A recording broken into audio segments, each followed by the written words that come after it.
I'm very happy to be at the invitation of the Mises Institute and the Instituto Juan de Mariana, both of which do excellent work today, are some of the main beacons of freedom, and as far as I'm concerned, the main beacons of freedom in the world. So it's a great pleasure to be associated with them. The Timeliness of Adam Smith. The full title of my lecture is the Perennity of the School of Salamanca and the Timeliness of Adam Smith. But I'm always in favor of short titles, so I just put the Timeliness of Adam Smith, and I'm very glad that Professor Smith Klein talked before me, and so introduced you to the intellectual background of my talk, which is the Austrian, very critical Austrian view of Adam Smith in rejection of what Murray Rothbard calls the Whig theory of science. And his predecessor in this respect was Joseph Schumpeter, who was writing some 40 years before Rothbard on the same subject, and also characterizing Adam Smith's appearance as a drawback in very important respects of economic science. So talking now about the timeliness of Adam Smith in Salamanca at a conference dedicated to the cradle of economic theory is probably something like praising the wicked fairy at the wedding banquet of Sleeping Beauty. But nevertheless, so it's a very old scholastic tradition to have an advocatus diaboli, a devil's advocate, when we were talking about a subject in which well-thinking people agreed on certain things, such as the inacceptability of Adam Smith. So there should be some devil's advocate stating that we shouldn't overstate our case and hear the defendant's claims. So that's what I will try to do today. Render justice to Adam Smith, because Adam Smith, in very important respects, continues a tradition that has been continued in its own way in Salamanca, in particular the very old scholastic rejection of meddling with money. Father Roncero has mentioned Juan de Mariana's book on the mutation of money, the alteration of money, a book about which we will speak more during this conference. I know that Gabriel Casada will talk to us, I believe, at the end of this day, in the last conference on what Ben Bernanke should learn or could learn from Juan de Mariana, and he will certainly talk about this book. Juan de Mariana himself continued a tradition that started in the 13th century and was reached the first high point in the 14th century with Nicolas de Oresme's treatise on the alteration of money, which was the first treatise on inflation and the first treatise scholastic ever dedicated to a completely economic subject. And because, as we have heard this morning already, most treatises that the scholars of the School of Salamanca authored in the 16th and 17th century were at the intersection, what we would call today ethics, theology, Catholic morality, and juridical science and economics. So we didn't have a clear economic treatise, but a first clear economic treatise, the first one was in the 14th century, Nicolas de Oresme, the confessor of Charles VII, Bishop of Lisieux, and a strong advocate of sound money, as we would call him today. He rejected any interference of government in the creation of money, the money supply. And this tradition was upheld by the School of Salamanca in the 16th and 17th century. And as we will stress, as I will stress in my talk, it was upheld and extended by Adam Smith in the 18th century. Now here we have, therefore, Adam Smith as a continuer, in continuity with the scholastic tradition. Adam Smith was not on a warpath with the notion established by the School of Salamanca that the economy, the free market, was by and large a self-regulating system. Didn't need the government to keep in balance, didn't need government intervention to be constantly fixed. So this is something on which Adam Smith could build. but he added something more, namely a theory of growth, which we could not find in the previous authors. So Adam Smith, I'm not the first Austrian to stress the importance of Adam Smith for the Austrian school. Major Austrians such as Karl Menger and Ludwig von Mises have stressed this importance. Karl Menger wrote actually an article on Adam Smith in which he added a few critical remarks, but by and large acknowledged in Adam Smith the founding father of economic thought and the starting point for his own work. So Menger did not refer to Cantillon, he did not refer to the scholastics, he explicitly referred to Adam Smith as the starting point of his own work and of modern economics. So it's not just an Anglo-Saxon version of the history of economic science, it is a version that might be wrong, but definitely was held by Menger himself. And as we have learned in about 15 years ago through the work of Erich Streissler, who was a professor at the University of Vienna, Karl Menger used Adam Smith's Wealth of Nations as a textbook in his instruction of the Crown Prince of Austria, Rudolf. Karl Menger in the 1870s was for 2 years the economics tutor of the Crown Prince Rudolf, so he taught him lessons on a weekly basis, and he also accompanied him on his travels throughout Europe, where they would meet famous scholars and diplomats and other members of government. Menger used Adam Smith's Wealth of Nation as a book of instruction. He did not use his own book, his Principles of Economics, nor did he use of any other more recent or contemporary work. He did use Adam Smith's Wealth of Nations, and definitely would not have done this if he had thought that the book was completely unacceptable as a manual to learn economics and to teach students. We find in Mises the same explicit endorsement of the work of Adam Smith. I was struck by, in reading the Mises correspondence from the 1920s and 1930s, the frequent appearance of statements of his correspondents, in particular students, who characterized him as an advocate of the classical school. Now, this sounds weird for us today. Why would they call Mises a representative of the classical school? But definitely it is, because Mises endorsed classical economics, the economics of Adam Smith and his disciples, in important respects. That is, in particular, when it came to explaining growth and the promotion of growth. In articles that Mises published in the US, so once he had emigrated to the United States in 1940, articles he published in the late 1940s and in the 1950s, there are frequent references to the economics of Adam Smith and of classical economics, in particular in the discussion of subjects that were at the time approached from a Keynesian point of view. And so when Mises criticizes Keynes, there's always a reference to Adam Smith, and or to Jean-Baptiste Say, a major disciple of Adam Smith.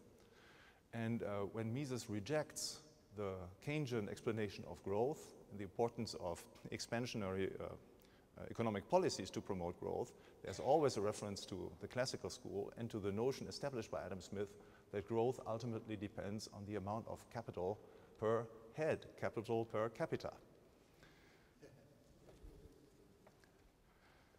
So Austrians have all interest in not neglecting Adam Smith, who continues the economic thought developing as from the Middle Ages, and then promoted and expanded by the school of Salamanca. And we therefore I will characterize briefly the main contributions of Adam Smith, explain how they relate to our present situation and how far Adam Smith is timely, and then say a few things about the shortcomings of Adam Smith. So Adam Smith's main contributions are to understand Adam Smith's main contributions, we have to understand that he was reacting with his doctrine against the dominant thought of his time, about the promotion of economic growth. And the dominant thought of the time he called mercantilism. The word mercantilism is actually a creation of Adam Smith's. Right? Nobody was using this word before him. He created this common denominator to call, to give a name to this dominant thought. And the characteristic feature of the doctrine that he was attacking was that aggregate spending was the main motor of economic growth. Aggregate monetary spending was the main motor of economic growth. Now, of course, this is very interesting, therefore I always stress this at this point, because it shows that he was not reacting to a very old doctrine that had no relevance for our own day. He was, in fact, reacting against a doctrine that is very present in our own day. And we had, starting in the 1930s, a comeback of mercantilism. A comeback that was duly noted by scholars at the time, not only Austrians, but mainstream economists as well, as a comeback of the notion that in order to promote economic growth, you have to increase the amount of money that is being spent in the economy. And if we look at Keynesian policies, Keynesian policy recommendations, that's exactly what they are all about. Increase the level of aggregate spending, either through government spending, if the government is under the obligation to substitute itself at the place of market participants, right? The market participants are sitting on their money that they don't want to spend, they're hoarding money, and so the government, beneficial agent in the economy, now does what it reluctantly does, namely spend money. Or it encourages spending by private persons by decreasing the interest rate, therefore encouraging spending by companies. All the major arguments, in fact, even the allegedly more subtle arguments related to what Keynes calls involuntary unemployment, right? The eradication of involuntary unemployment, bringing more people to be ready to work by offering them higher wage rates. All these arguments were already present in the 18th century. Adam Smith knew these arguments, and knowing these arguments, he rejected them. So his main theses were the following. The level of aggregate spending is irrelevant for economic growth. The level of the money supply is irrelevant for economic growth. The price level is irrelevant for economic growth. All these monetary aspects are irrelevant. The true causes of economic growth are twofold. The main two causes are twofold. The first one is the division of labor. Adam Smith starts with a discussion of the division of labor. He starts his book, The Wealth of Nations, with a discussion of this aspect.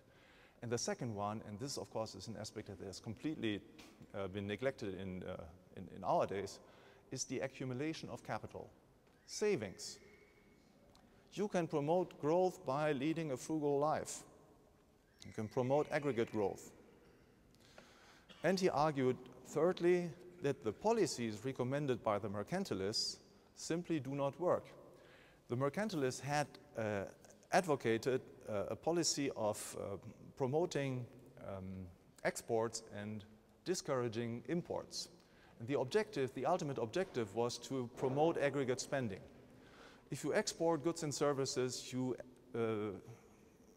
increase the amount of money that flows into the country. If you discourage imports, you diminish the amount of money that flows out of the country. So the ultimate effect would be that the amount of money, the money supply within the borders of the nations increases, and therefore aggregate spending will increase. So these were the mercantilist policies. So Adam Smith says, well, that's not true. The level of spending has nothing to do with economic growth. And actually what the mercantilist policy boils down to is to make the use of capital less efficient.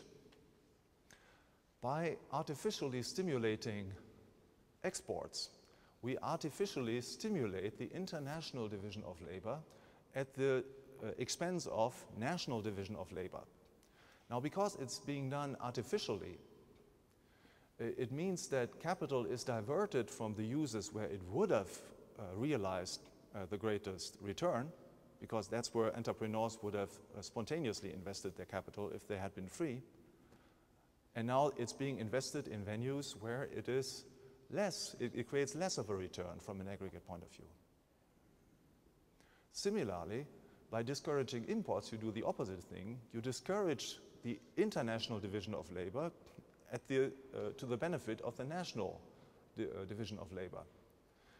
But the point is that this use of capital then is again inefficient. If entrepreneurs had been free to choose the use of their capital, they would apparently have used it more for international cooperation, this creating the highest returns.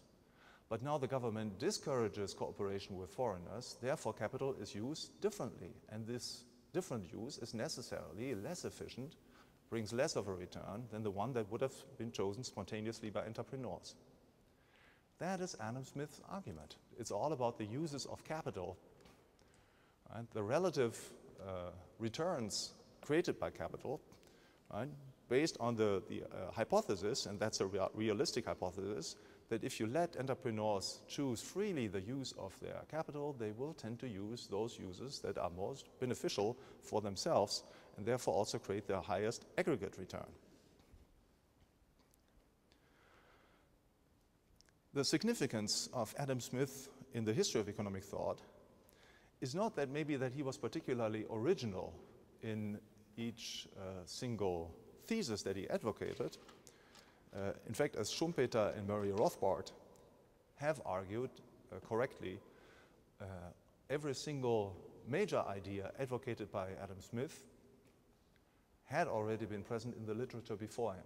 Therefore, one of the frequent charges against Adam Smith is that he was a plagiarist, because often he didn't quote his sources. But there is certainly merit in bringing together disparate ideas, separate ideas that had been scattered throughout the literature into a systematic treatise. And that is exactly the main contribution of Adam Smith. He created the first systematic treatise on economic growth. And in that respect, he delivered the same contribution as Nicholas Oresme, whom I already mentioned 4 centuries earlier. Nicholas Oresme, too, was not original in most of the points that he made. He brought together a literature that was scattered throughout many articles and books, and showed how all these different ideas could be integrated, could be synthesized into a systematic analysis of the problem at stake. And that's the great contribution of Adam Smith. There were all elements ready for a theory of growth. Adam Smith brought them together and showed what the main causes of growth were. And he was especially the first economist to clearly formulate the crucial question that we still face today, namely the question which role money and monetary expenditure plays within the economic system. What is the role of aggregate demand, of aggregate revenue, monetary revenue, for the working of the market economy? So Adam Smith was the first one to clearly formulate this crucial question and to answer it, and in his answer refuting the main errors prevalent at his time. And of course his answers were imperfect, and he did deviate economics in important respect. Right? So we mentioned the theory of prices. Right? Adam Smith endorsed a cost of production explanation of prices, and in that respect created a regress in economic analysis.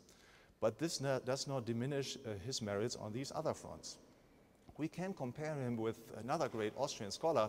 Well, Adam Smith is not an Austrian scholar, but with another scholar that is important for the Austrian school, namely Eugen von Böhm-Bawerk. Böhm-Bawerk was the first economist to clearly formulate the question at stake in the theory of interest, namely the question why the spread between sales revenues and cost expenditure of firms tends not to get eradicated completely on the market. And he was the first then to systematically answer this question, proposing his own solution.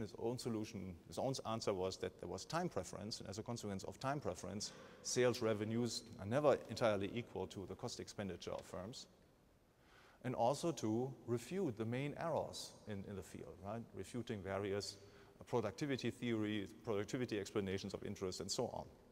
And as in the case of Smith, Böhm-Bawerk's answers were not perfect. Right? So later economists, in particular economists of the Austrian schools, did correct Böhm-Bawerk in important respects. For example, Frank Vetter and Ludwig von Mises reformulated the theory of time preference and created a pure theory of time preference, whereas Böhm-Bawerk had integrated time preference along with other elements. But again, this does not diminish the importance of his contribution. The contribution of Adam Smith is highly timely because, again, the debate that we are leading today again in confronting a world economic crisis is the same that Adam Smith confronted in his day. It's a debate at the center of which is the question, which role does money play and which role does aggregate expenditure play for the operation of a market economy? Can we confront the economy by increasing or stabilizing, at least, aggregate expenditure? Can we promote growth by promoting an increase of aggregate expenditure, or at least stabilize aggregate expenditure? And even if we reason today completely in the terms proposed by Adam Smith, we would still get convincing answers. How would Adam Smith analyze our present situation? Well, he would still say, well, we have a stock of capital, real capital, not money, tickets and so on, stock of real capital that is consumer goods, factors of production that we can use in production. These physical supplies are limited, and on the free market they would be used to the most efficient extent if the government comes into play and saves companies that have made wrong investments, that are using factors by creating value that is inferior to the value that they consume. Well, we are impoverishing the nation as a whole. We are impoverishing the whole world as a whole. Right? So it's not a suitable way to confront the present situation to get us out of the crisis. It is a way of, well, stabilizing the situation of some market participants at the expense of all others. And in the aggregate, it's not a zero-sum game. It's not that just some gain and others lose, but it's a negative-sum game, right? Because we are losing in the aggregate because we are consuming our capital. So I think we can give convincing and correct answers, analysis of the present situation, even if we didn't know anything about modern Austrian capital theory and Austrian price theory and so on, and reason entirely in terms proposed by Adam Smith. Now, this does not mean that we should not rely on those more sophisticated arguments developed by the Austrians. Adam Smith did have shortcomings. What are the main shortcomings in his doctrine? The main shortcomings are lacking analysis of money, lacking analysis of the prices, the price system, and his neglect of the time factor. I will say a few words about each of them. The main shortcoming from an Austrian point of view is, of course, Adam Smith's price theory. He didn't have a convincing price theory. But this did not vitiate his entire economic thought. Because if you read The Wealth of Nations, you will find that market prices play virtually no role in his whole argument. The argument is based on the scarcity of capital and uses that we can make of capital. The question how capital is used concretely and which role do prices play in using capital, in investing capital, is not answered by Adam Smith, simply not addressed. The argument is always capital is scarce. If government intervenes, it disrupts the uses of capital that would have been made on the free market. These market uses would a priori have brought, ex ante would have brought the highest returns from the point of view of the investors. So government, by intervening, always disrupts this equilibrium and always brings about a less efficient use of capital. Right? So he didn't have a good price theory, he didn't vitiate his doctrine, but of course you can reinforce the analysis proposed by Adam Smith by doing precisely this, by basing it on a more sophisticated view of the role that prices play in the market process. And this is exactly what the Austrian school has allowed us to do. The Austrian school has created a realistic explanation of market prices, starting with Karl Menger, and then of money prices in particular. And as a consequence, Austrians are able to explain how the different investment projects relate to one another. And Adam Smith was unable to do this. And Austrians in particular, following Böhm-Bawerk, have brought the time factor into play. It's another crucial aspect that Adam Smith neglected, and which is especially important to understand the business cycle. The last point, I said the neglect of money might be surprising, given that this was at the center of economic thought, of Adam Smith's thought. Well, the fact is that Adam Smith, in rejecting the notion that monetary spending and money prices have anything to do with economic growth, went a little bit over the top in asserting that money has no influence on the economy at all. The one who has most clearly formulated this idea that money has no influence on the economy at all was a mid-19th century disciple of Adam Smith's, namely John Stuart Mill. Right? John Stuart Mill formulated the doctrine of the wheel of money. Money is just a wheel. So money prices are just superimposed over real prices, price ratios, just like a wheel is superimposed over the face of a bride.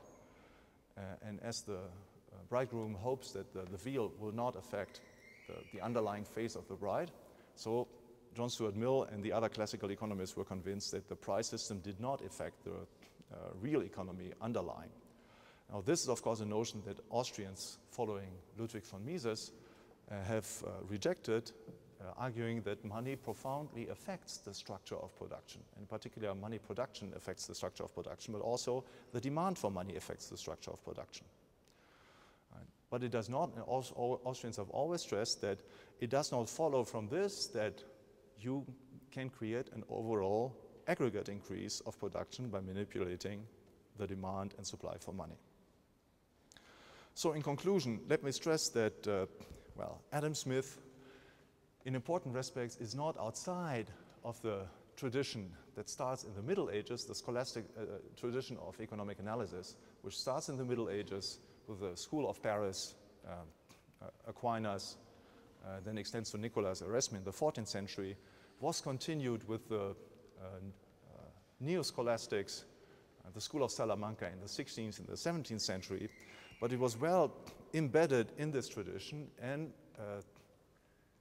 complemented it by adding a systematic analysis of the factors making for economic growth. The contributions of Adam Smith are particularly timely in our own situation. Adam Smith was ultimately confronting the same questions that we are again asking ourselves today. And therefore, we might say that the road from Salamanca to Vienna and to Auburn is a roundabout road that leads through Glasgow. Thank you.